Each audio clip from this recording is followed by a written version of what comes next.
My wife called me cheap, flirted with her ex, and plotted to cash out, so I froze our accounts and her perfect influencer life fell apart overnight.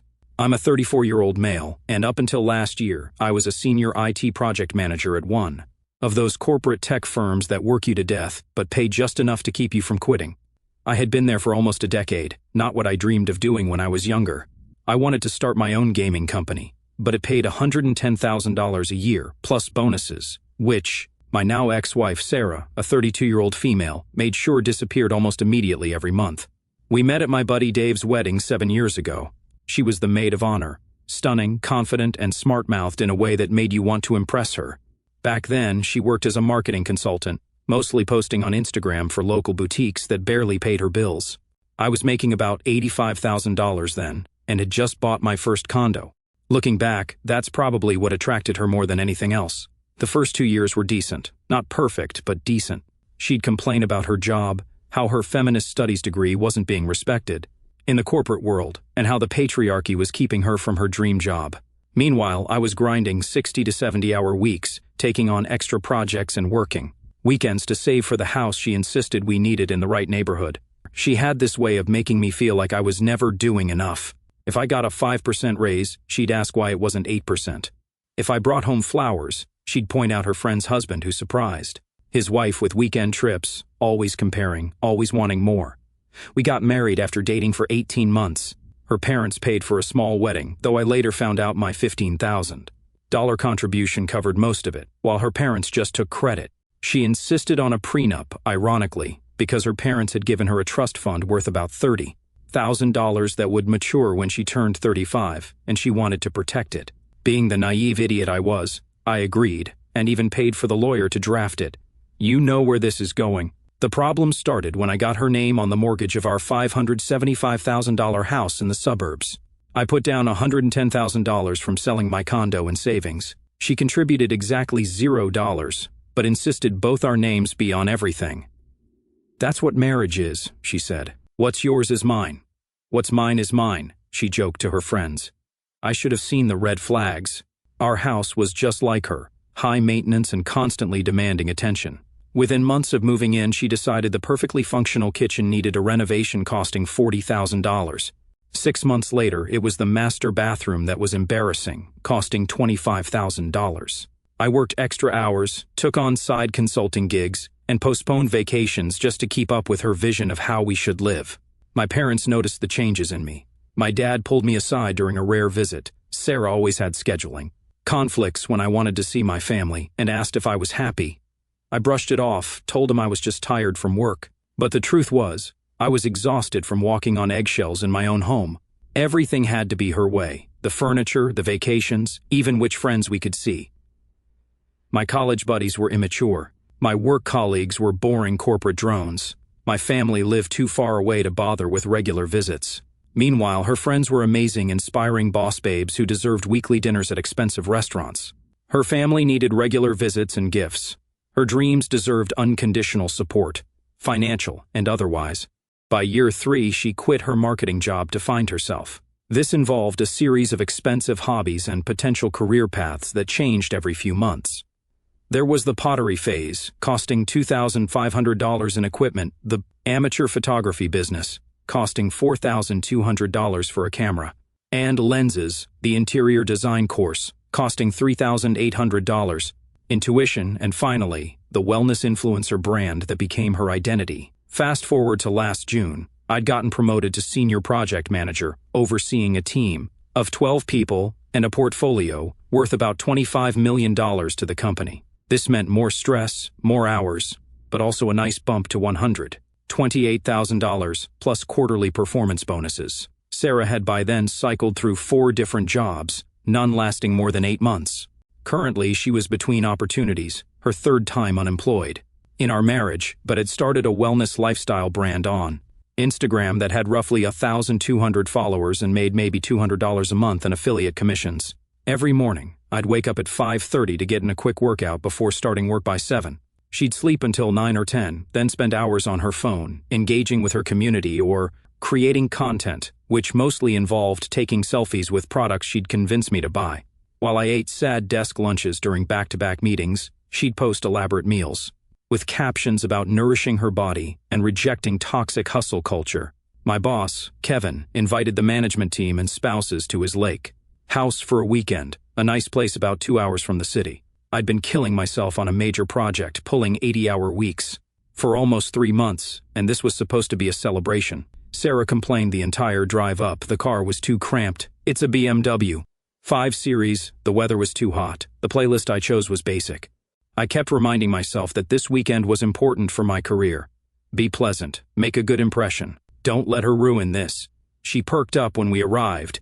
Kevin's house was impressive. Lakefront property with a dock, 5 bedrooms, high-end everything. Sarah immediately latched on to Kevin's wife, Lisa, and their friend Amber, a 29-year-old female, the wife of another manager. Within an hour they were talking like old friends, with Sarah dropping casual mentions of luxury, brands and wellness retreats like they were everyday topics in our household. I was grabbing drinks for Sarah and Amber when I overheard them talking on the deck. "God, I don't know how you do it," Amber said.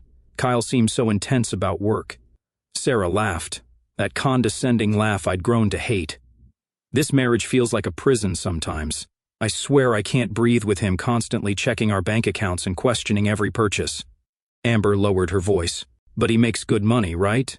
"Yeah, but what's the point? He's so damn cheap. Do you know he actually suggested I get a real job last month instead of supporting my brand? Like, sorry, I'm not selling my soul to some corporate master like you did, Kyle." She mockingly raised her voice at the end, not realizing I was right behind her.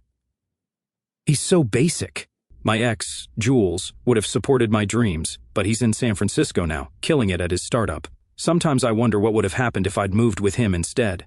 I stood there, frozen, 2 sodas in my hands, as my wife of 5 years reduced our entire relationship to a prison sentence she was serving for financial security. 5 years of sacrificing everything, my free time, my health. I'd gained 30 pounds from stress eating, my friendships, my dreams, all for her to laugh about it with someone she'd known for all of 3 months. The worst part? This wasn't even the first time. 3 months earlier, she'd made a similar comment during brunch with her cousin. "Marriage is like voluntarily putting yourself under house arrest, but with better food," she'd said, laughing while I sat right there. 6 months before that, when I'd suggested starting a family, she'd visibly cringed and said, "Let's not add more bars to the cage, babe." I don't remember much after that. I somehow made it through the weekend, smiling and pretending everything was fine. But inside, something had fundamentally broken. In that moment, standing on that expensive deck with fancy imported sodas warming, in my hands I decided if this marriage was her prison, I'd set her free. But she'd learned that freedom comes with a price. On the drive home, Sarah complained about everything, how Kevin's wife, Lisa, had been showing off with her newly renovated kitchen, how the bed sheets at the lake house weren't high enough thread count, how embarrassing it was that I only got a 3% raise when Kevin had mentioned others getting 5%. "We really need to talk about your career trajectory," she said, scrolling through her phone. "Kevin mentioned that director position opening up next year. That should be at least $170,000, right? We could finally renovate the backyard. I've been thinking about one of those natural swimming pools." I nodded and made the right noises while my mind raced. The prenup she'd insisted on protected her future trust fund, but it also protected my retirement accounts and any assets I'd brought into the marriage. What it didn't cover was everything else, which, thanks to living in a community property state, meant she'd be entitled to half of our joint assets. But what if there were no joint assets? Monday morning, I called in sick for the first time in 3 years, while Sarah was at a business brunch with her Instagram friends, charging $120 to our joint credit card. I made 2 important calls. First to Tyler, my old college roommate who happened to be a divorce attorney. Then to my bank. "Kyle, buddy, long time no talk." Tyler's familiar voice brought a small comfort. We drifted apart after my marriage. Sarah thought he was a bad influence because he was single and enjoyed his freedom. "I need your help, Ty." Professionally, I outlined the situation. There was a long pause. "Man, I'm sorry, but you came to the right guy. Her prenup actually works in your favor. She can't touch your $401k or the down payment you made on the house. But we need to document everything else carefully." Tyler advised me to keep acting normal while gathering evidence. Don't confront her. Don't change your behavior, and most importantly, don't move money around suspiciously. Courts hate that. That afternoon, I opened a new bank account at a different bank. I started gathering records, every contribution I'd made to our joint expenses, every major purchase, and most importantly, every derogatory comment Sarah had made about our marriage on social media, screenshots of her flirty exchanges with her ex, Jules, who apparently had been more present in her digital life than I'd realized, evidence of the 4 designer purses she'd bought last month, while telling me we needed to cut back on expenses. For the next 6 weeks, I lived a double life. On the surface, nothing changed. I still worked long hours, still acknowledged her complaints with practiced patience, still funded her brand collaborations that mysteriously required new outfits and salon visits. But behind the scenes, I executed my exit strategy with the same precision I used for my project management work. Phase 1. Financial separation. I redirected my next paycheck to my new account, leaving just enough in our joint account to avoid suspicion. I calculated exactly how much I contributed to the mortgage and household expenses monthly, $4,650 on average, and kept depositing exactly that amount. Phase 2. Documenting her behavior. I set up a small recording device in our living room, legal in my state as long as one party knows about the recording. It captured gems like her 1-hour phone conversation with Amber about how settling for stability over passion was slowly killing her soul and how Kyle wouldn't even know what to do with a real woman's needs. Phase 3. Securing allies. I reconnected with friends she'd pushed away, including Dave, whose wedding we'd met at, and his wife Megan. Turns out, Sarah had tried to convince Megan that Dave was cheating on her last year. A weird power play that backfired when Dave found out. They'd been waiting for me to wake up and see Sarah for who she really was. She told me you guys were having problems, Dave admitted during our first lunch in over a year. Said you were controlling and jealous, but it never matched what I knew about you, man. Megan nodded. She tried to show me evidence that Dave was cheating, a receipt from a jewelry store that wasn't for me. Turned out it was for his mom's birthday. Sarah acted disappointed when I told her, like she wanted our marriage to fail too. The most damning evidence came unexpectedly through Lisa, Kevin's wife. She forwarded me an email Sarah had accidentally sent to her instead of Amber, detailing her exit plan. Wait until I got the director promotion I was in line for next year, then divorce me once my salary hit at least $175,000. The email included details about a side business account I knew nothing about and her communications with a divorce attorney who specialized in maximizing settlements for women trapped in financial abuse. I forwarded everything to Tyler. His response was immediate. Holy dude, this is better than anything we could have hoped for. During those weeks of gathering evidence, I also discovered Sarah had been lying about her activities almost daily. Her networking lunches were actually shopping sprees. Her business conference in San Diego had mysteriously been at the same hotel where her ex, Jules, was speaking. She'd even borrowed $3,000 from our emergency fund for a medical procedure that turned out to be cosmetic fillers and Botox. The final straw was finding credit card statements showing she'd been making regular payments on a separate card I knew nothing about. Over $12,000 in debt racked up in just 8 months, mostly on clothing, spa treatments, and weekend trips I hadn't been invited on. I felt like I'd been living with a stranger, a parasite wearing my wife's face. The golden opportunity came when Sarah announced she'd been invited to an exclusive influencer retreat in Sedona, all expenses paid if she'd promote the resort. All I had to do was give her $1,500 for incidentals. I agreed immediately, surprising her with my enthusiasm for her career opportunity. Really? You're not going to give me a hard time about this? She asked suspiciously. Not at all, I smiled. Your brand is growing. This could be a great opportunity. She narrowed her eyes momentarily, then broke into a wide smile. Well, finally, you're starting to understand how this influencer thing works. Investments now lead to big returns later. The irony was almost too much to bear. The moment her flight took off, the real work began. I took a week off work, my first actual vacation in 3 years.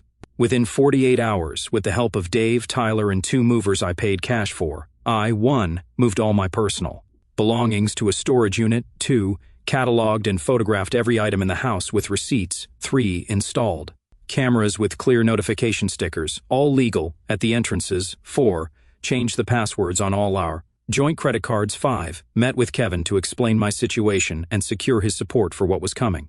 I had a feeling something wasn't right, Kevin said after I showed him some of the evidence. Lisa mentioned Sarah had been asking weird questions about our finances and my compensation package.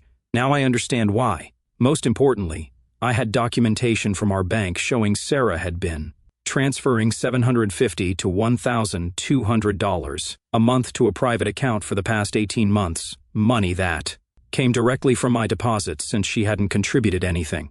According to my calculations, she'd siphoned off over $19,000 while claiming she needed more for household expenses. The day before Sarah was due back, Tyler filed the divorce papers. We also submitted an emergency petition based on financial fraud with a request to freeze all joint assets, pending investigation. The judge, a no-nonsense woman in her 60s, granted the petition within hours. I didn't go home. Instead, I checked into a hotel and waited. Tyler had advised me to be nowhere near the house when she returned, both for legal reasons and personal safety. People do crazy when cornered, he warned.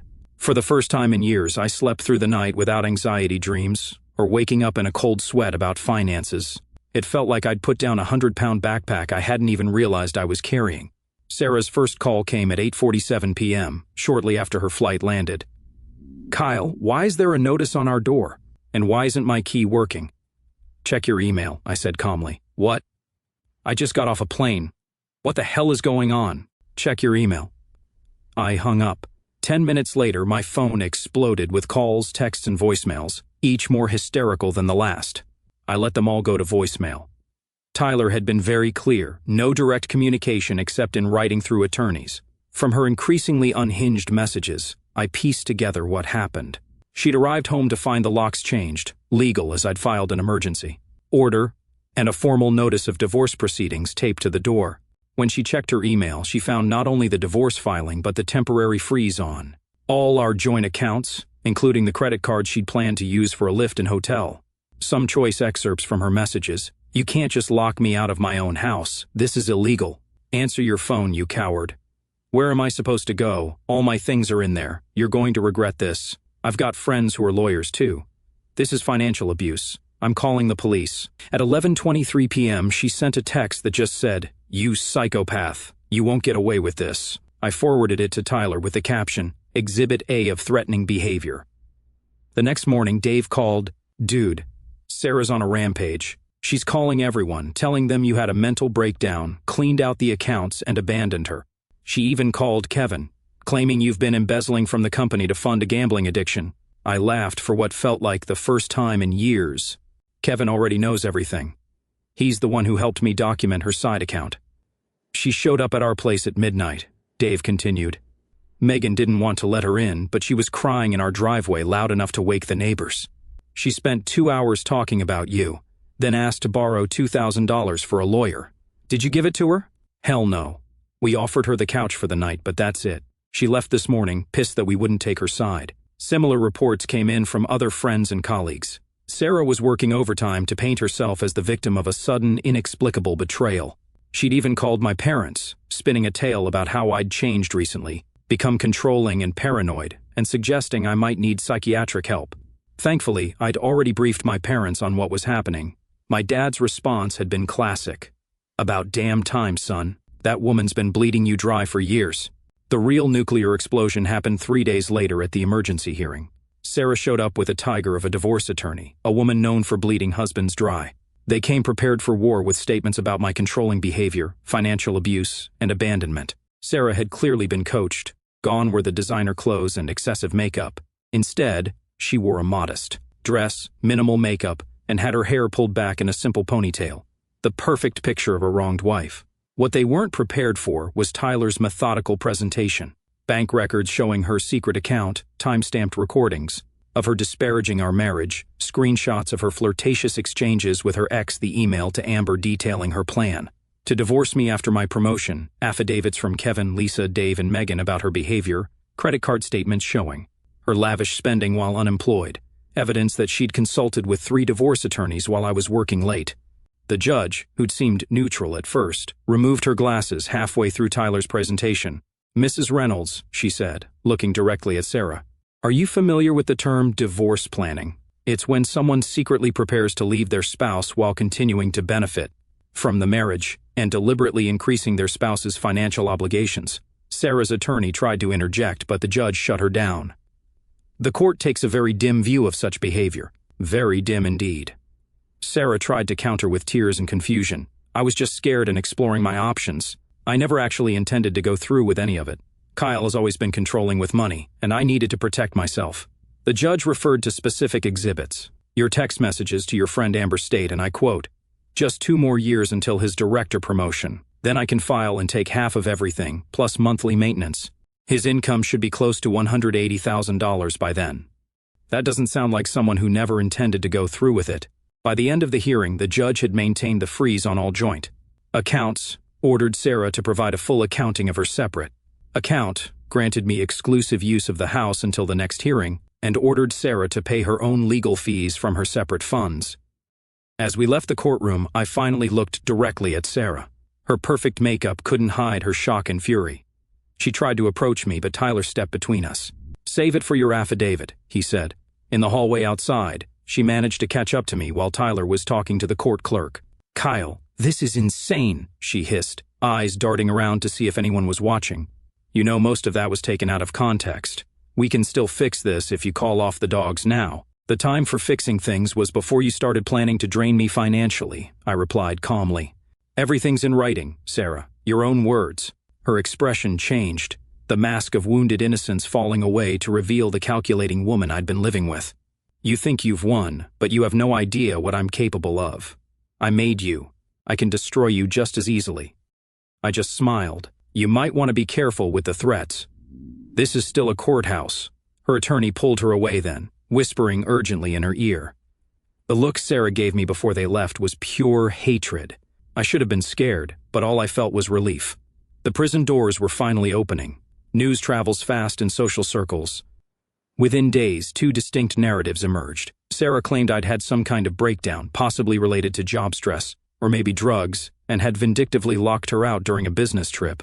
My evidence-backed version, that she'd been planning to use me for a bigger divorce settlement, while secretly connecting with an ex, gained traction as more details leaked. The most surprising ally emerged in Amber, who apparently had her own regrets about enabling Sarah. She forwarded dozens of messages showing how Sarah had bragged about manipulating me, including gems, like "Kyle thinks that new Peloton was for both of us," as if I'd let him sweat all over my bike. LOL, just told Kyle my car broke down and needed $900 for repairs. Hello, new Botox appointment. I told Kyle these $300 sheets would improve our sex life. Guess which part of that sentence was a lie? Amber's conscience had apparently gotten the better of her after she saw Sarah's true colors. "I'm recently married myself," she explained when we met for coffee. "The way she talked about you, about marriage in general, started to really bother me. What if my husband had someone like Sarah whispering poison in his ear about me?" Her texts and emails provided additional evidence that Sarah had been systematically deceiving me for years, not just about money, but about everything, including multiple girls' weekends that had actually been meetups with her ex, Jules. 2 weeks after the initial hearing, Sarah's attorney requested a settlement conference. Her tough facade had cracked when she realized 3 critical facts. 1. The prenup she'd insisted on protected. My retirement accounts and my original down payment on the house, plus appreciation. 2. Her documented financial fraud and divorce planning had destroyed any chance of alimony. 3. Most of our joint assets were subject to division, but in light of her behavior, the judge was unlikely to split them 50-50. The settlement offer was almost insultingly low. She'd keep her separate account, now containing about $23,000, her car, fully paid off by me, and personal items. No alimony, no share of the house, no ongoing support of any kind. Tyler advised me it was actually generous given the circumstances. The judge could order her to repay the money she diverted, plus your attorney's fees.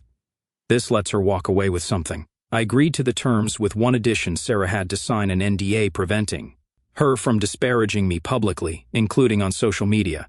Her brand would have to find content elsewhere. The divorce was finalized in record time. I sold the house at a $110,000 profit, bought a smaller place, closer to work, and took a month off to finally recover from years of stress. The transformation was remarkable. Without Sarah's constant criticism and escalating demands, I started to remember who I was before the marriage.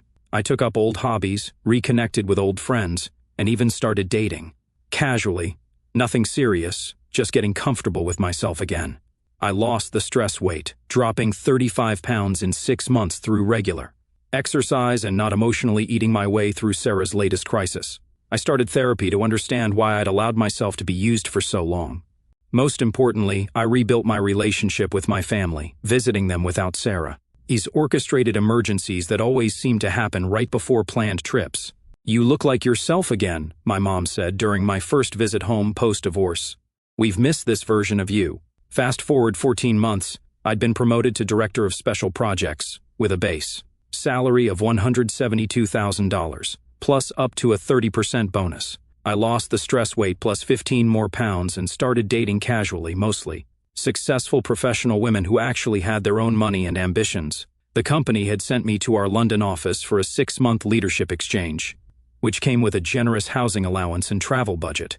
Sarah's wellness brand had apparently collapsed after several companies cut ties with her following.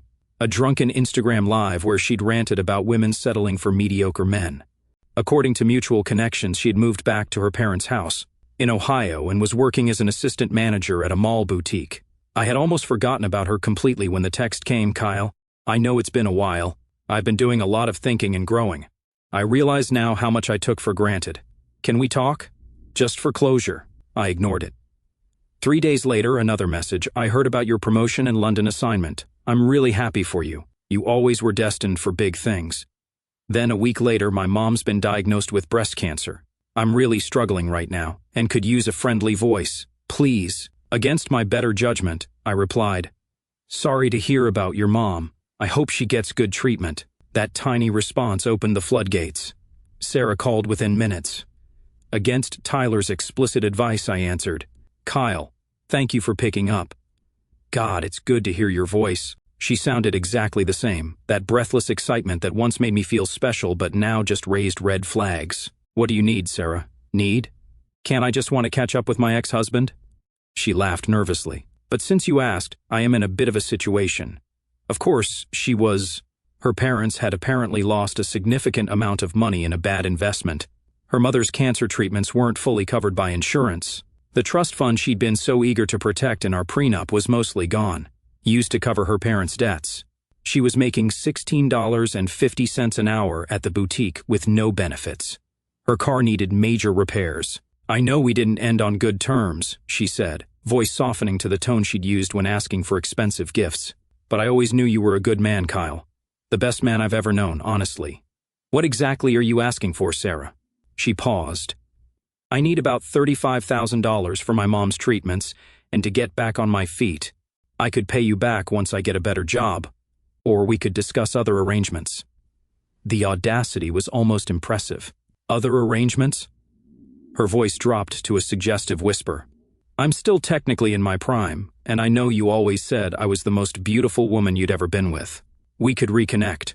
I could even move to London for a while, help you settle in like old times." I started laughing. I couldn't help it. The woman who'd called our marriage a prison, who'd planned to divorce me for maximum profit, who'd mocked me to her friends and cheated our finances, was now proposing to essentially become my paid companion. "Sarah, let me be very clear. There will be no money, no reconnecting, no arrangements. The only reason I even answered your call is because I'm in a good enough place now to not hate you anymore. I just feel nothing. But my mom, I'm sorry about your mom, truly, but her medical bills are not my problem. You made very sure we were no longer family. Remember, you should reach out to Jules in San Francisco. I hear he's killing it at his startup." She gasped. "That was private." "Nothing was private, Sarah. That's what you never understood. In a real partnership, there are no secrets." "But we never had a real partnership, did we? You had a business arrangement with a walking ATM." I could hear her crying now, probably real tears for once since her schemes weren't working. "Kyle, please, I'm desperate. I have nowhere else to turn. Everyone else has abandoned me." For a brief moment, I felt a flicker of the old protective instinct. Then I remembered all those nights working late while she spent my money, all those times she'd belittled me to friends. The calculated plan to maximize what she could take. That's what happens when you treat people like resources to be exploited, Sarah. Eventually, the resources run out. I suggest you start building something real with whatever you have left. Her voice instantly transformed from pleading to venomous.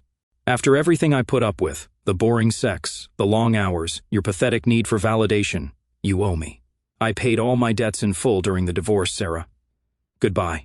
I blocked her number and emailed Tyler to document the contact in case she tried anything else. 2 days later, Dave called. "Dude, you won't believe this. Sarah's been calling everyone we know, asking for money or places to stay. She even contacted Kevin, claiming she had information about company improprieties that might interest him. What did Kevin say? He recorded the call and sent it to his attorney. Pretty sure that violates her NDA. She's looking at penalties if you want to pursue it. I thought about it. Part of me wanted to twist the knife, to make her suffer financially the way I'd suffered emotionally. But the truth was, freedom from Sarah was worth more than any revenge. Tell Kevin I appreciate the heads up, but she's not worth the effort. I've got a life to live. And I did. A life that had become immeasurably better since walking away from someone who saw me as nothing but a resource to exploit. My new girlfriend, Elise, a pediatric surgeon I'd met at a charity event, had none of Sarah's entitlement or materialism. We were planning a hiking trip through Scotland during my next break from the London office. The irony of Sarah's situation wasn't lost on me. She'd spent years cultivating an image of success and fulfillment on social media, portraying our marriage as perfect when it suited her brand and portraying me as the problem when talking to her friends. Now she was stuck in retail hell, living with her parents at 32, watching from afar as I thrived without her. My therapist suggested that Sarah's attempted reconnection wasn't really about money, it was about control. She couldn't stand that I'd escaped her influence and was doing well. Success is the best revenge, but her seeing that success and wanting back in was the sweetest revenge of all. That night, as Elise and I video chatted about our upcoming plans, I realized something profound. The prison had never been the marriage itself. The prison had been allowing someone to convince me I was worth nothing beyond what I could provide financially. By setting us both free, I discovered what actual freedom felt like, the freedom to be valued for who I was, not what I earned. The freedom to be with someone who saw partnership as something equal and supportive. The freedom of knowing my own worth. As for Sarah, last I heard, she'd started a GoFundMe for her mom's medical bills. It had raised $250 in 3 weeks, mostly from distant relatives. The page included a long sob story about being abandoned in her time of need by those who had promised to love her in sickness and health. Apparently, even in defeat, she couldn't stop trying to rewrite history. But that was no longer my problem. I'd escaped my prison sentence, and there was no looking back.